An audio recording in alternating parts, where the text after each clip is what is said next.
जीवों में भेद करना निम्न श्रेणी के मनुष्यों के प्रमुख लक्षण हैं। एक बार की बात है, बाबा रामानंदाचार्य के आश्रम में बहुत भीड़ लगी थी। एक धनाढ्य शिष्य उनसे अपने घर आने के लिए आग्रह कर रहा था। वैसे तो उनके आश्रम में शिष्यों की भीड़ एवं निमंत्रण हेतु प्रार्थना तो बहुत आम बात थी, परंतु आज राज्य के धनाढ्यों में से एक पधारे थे। सुरक्षाकर्मी लोगों की सुरक्षा से अधिक एक व्यक्ति विशेष पर केंद्रित हो गए थे। उस धनाढ्य परिवार के लोग बाबा जी को अत्यधिक सम्मान से संबोधित कर रहे थे। बाबा के यहाँ किसी भी प्रकार का भेदभाव नहीं था। बाबा कभी किसी से न जाति पूछते, ना बाबा कभी किसी से आमदनी पूछते। बाबा भेद करना शायद जानते ही नहीं थे, और यही वह हम मनुष्य को भी सिखाना चाहते थे।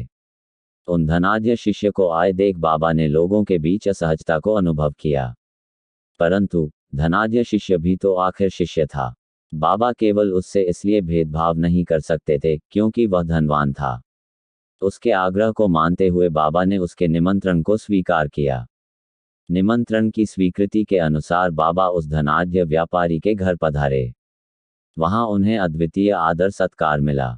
व्यापारी का पूरा परिवार बाबा के आगे पीछे उनके सुख सुविधा और उनके सम्मान में लगा हुआ था। वह ऐसा कर रहे थे मानो उनके घर स्वयं भगवान चलकर आए हो। कुछ समय उपरांत व्यापारी ने बाबा से कहा, बाबा जी, मेरे पूरे घर में चलकर आप मेरे घर की सकारात्मक ऊर्जा को बढ़ा दीजिए। बाबा ने भी हामी भरी और वह उसके घर के एक एक कोने को देखने के लिए तैयार हो गए। व्यापारी का पूरा परिवार बाबा जी के साथ साथ घर में घूम रहा था। घूमते घूमते बाबा घर के उस हिस्से में पहुंचे जहां नौकर चाकर रहते थे। जब वे वहां पहुंचे तब नौकर चाकर अपने लिए भोजन पका रहे थे। उनके रहने की व्यवस्था और उनके बन रहे खाने को देखकर बाबा जी को बहुत पीड़ा हुई। इतना धनाढ्य परिवार, परंतु अपने सहायकों को रखने के लिए इतना निश्चितम श्रेणी का स्थान, खाने के लिए नीचतम श्रेणी का भोजन। जब माता लक्ष्मी की इतनी कृपा है फिर भी ऐसी सोच। बाबा व्यापारी और उसके परिवार के हाव भाव से तो पहले ही समझ चुके थे। वे लोग बाबा जी को आदर तो करते हैं, परंतु उनके भीतर बहुत भेदभाव है। वह मनुष्यों को उनकी क्षमता और सामर्थ्य के हिसाब से सम्मान देते हैं। घर में घूमकर जब बाबा जी भोजन के स्थान पर बैठे तब उन्हें नाना प्रकार के व्यंजन भोग लगाए गए। बाबा ने व्यापारी से कहा, पुत्र, तुम मुझे वही भोजन परोसो जो चाकर जन वहां पका रहे थे। हाथ जोड़कर व्यापारी ने कहा, बाबा जी, ऐसा कैसे हो सकता है? यह आपका भोजन है। यह आपके लिए प्रेम और आदर पूर्वक पकाया गया है। चाकर का भोजन आप कैसे खा सकते हैं? वे निम्न कोटि, निम्न जाति एवं निम्न परिवार से आते हैं। निम्न लोगों का भोजन आपको कैसे परोसा जा सकता है? तब बाबा जी ने कहा, या तो यह भोजन उन्हें भी परोसो या तो उनके लिए बनाया गया भोजन मुझे भी परोसो। तुम्हारे पास यही दो विकल्प हैं पुत्र, अन्यथा मैं यहाँ भोजन ग्रहण नहीं कर पाऊंगा। यह सुनकर व्यापारी ने तुरंत अपने चाकरों के लिए भी वही भोजन लगाने का आदेश दिया। व्यापारी अपने किए पर शर्मिंदा था।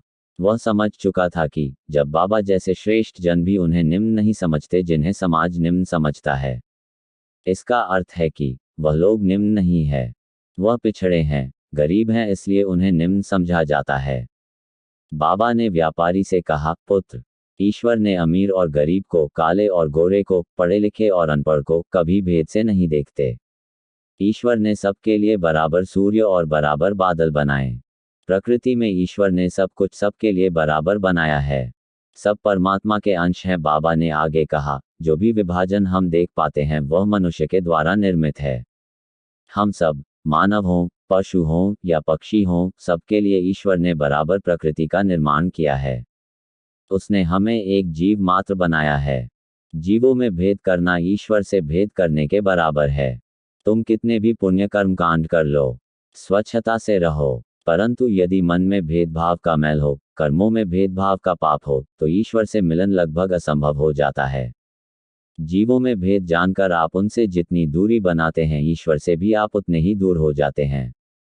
पुत्र, अनेकता में एकता को देखो, भिन्नता में एकता को देखो। हम सब के कार्य अलग अलग हैं, परंतु हम सब के अंदर वही आत्मा है जो परमात्मा का अंश है।